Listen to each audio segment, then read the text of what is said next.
Selamat pagi, salam sehat buat anak kelas 12.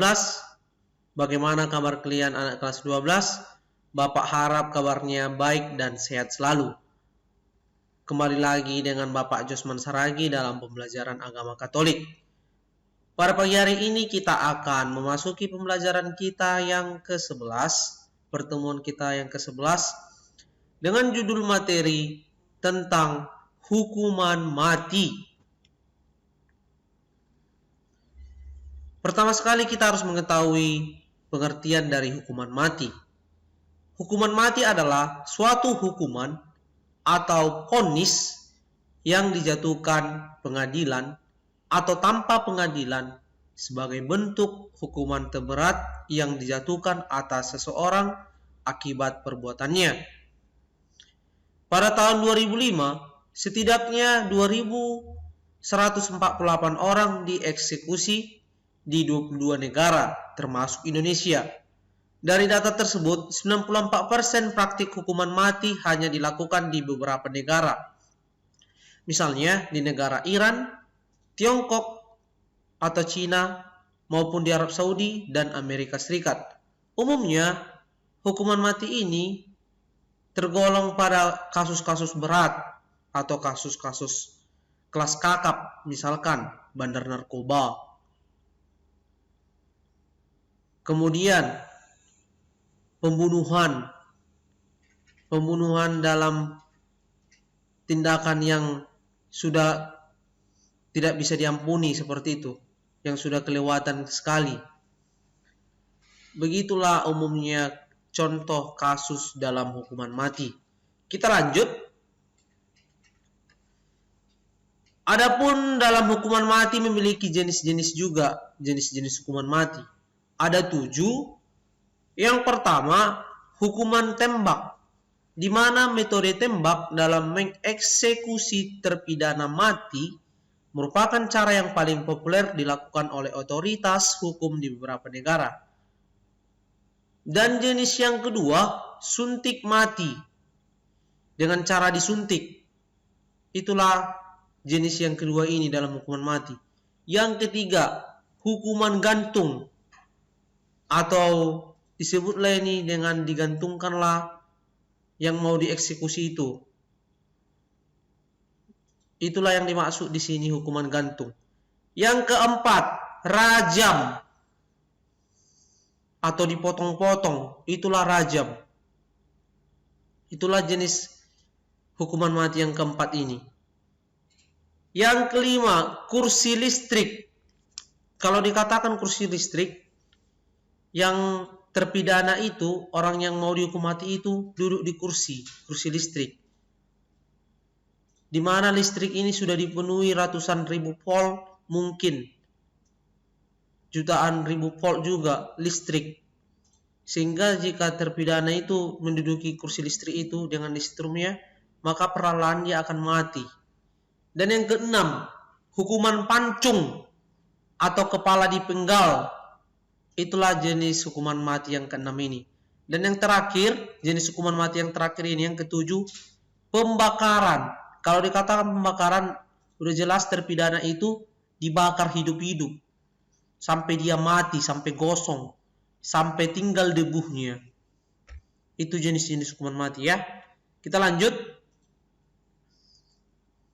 Memang benar bahwa manusia seharusnya menerapkan hukum kasih terhadap sesama, senantiasa memaafkan dan memberikan pengampunan. Namun mungkin kita bisa melihat konteksnya dan mempertimbangkan dari berbagai sisi sebelum bahwa salah satu alasan mengapa beberapa orang kontra terhadap hukuman mati dikarenakan oleh pemikiran dari sisi religius atau keagamaannya maupun kepercayaannya bahwa kematian adalah takdir Tuhan, manusia tidak berhak mengubahnya. Hukuman mati juga merupakan hukuman yang telah menjadi kebijakan di beberapa negara, termasuk juga di Indonesia. Negara kita juga Indonesia sudah pernah menjalani dan melaksanakan tentang hukuman mati ini. Hukuman mati dijatuhkan pengadilan sebagai hukuman terberat dan hanya berlaku pada pelanggaran-pelanggaran yang sangat fatal seperti terorisme, pembunuhan berencana, dan perdagangan obat-obat terlarang. Beberapa orang mengatakan bahwa hidup adalah pemberian Tuhan dan hanya Tuhan yang berhak mengambilnya. Manusia tidak boleh menuntut pembalasan dan hanya Tuhan yang berhak menghukum seseorang. Argumentasi atau pendapat semacam itu yang sering digunakan oleh mereka yang menolak hukuman mati. Dan sekarang kita akan melihat bagaimana seharusnya orang Kristen memandang hukuman mati dan bagaimana hukuman mati menurut iman Kristen. Bahwasanya gereja atau kita orang Kristen sebetulnya menolak dengan adanya hukuman mati ini, dengan diadakannya hukuman mati. Karena Yesus sendirilah atau Allah itu sendirilah yang berhak menciptakan manusia dan mengambil hidup seseorang itu, mengambil hidup manusia itu. Tidak bisa manusia. Hanya Tuhanlah yang berhak mengambil nyawa seseorang. Seperti itu. Jadi gereja melarang adanya hukuman mati ini dan menolak seperti itu ya. Gereja tidak mendukung adanya hukuman mati, namun tidak melarang juga. Gereja mempertahankan bahwa kuasa negara yang sah berhak menjatuhkan hukuman mati dalam kasus yang amat berat. Kendati pun demikian, banyak orang bertanya, adakah hukuman mati sesuai dengan moral Kristiani?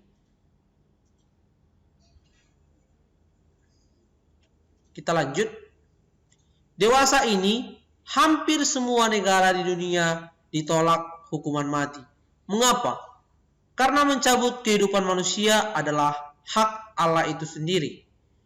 Bahwa hakim adalah manusia tidak sempurna, dengan demikian keputusan bisa cacat. Bahwa orang jahat pun masih boleh diberi kesempatan untuk bertobat.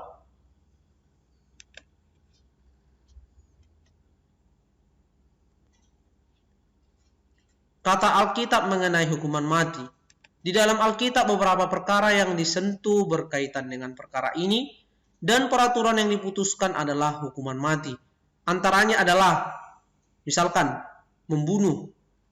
Boleh kamu lihat di kitab Keluaran 21 ayat 12. Dan yang kedua, perbuatan menculik dalam kitab Keluaran 21 ayat 16. Ketiga, hubungan seks dengan binatang.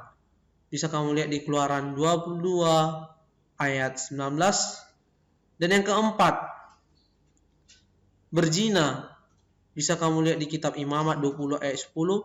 Homoseksual di kitab Imamat 20 ayat 13. Menjadi nabi palsu, kitab Ulangan 13 ayat 5. Dan pelacuran dan pemerkosaan bisa kamu lihat di kitab Ulangan 22 ayat 4.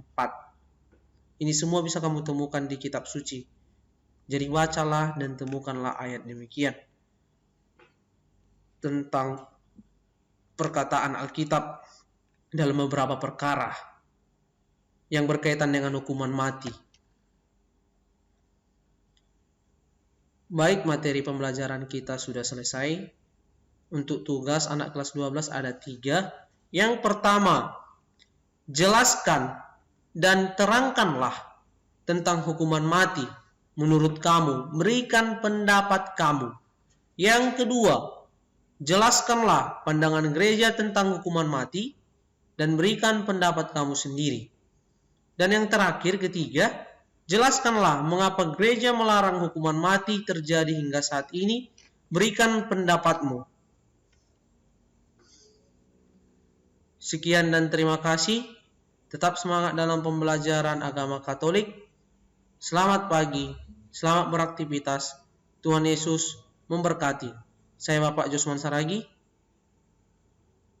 Mohon undur diri. Terima kasih.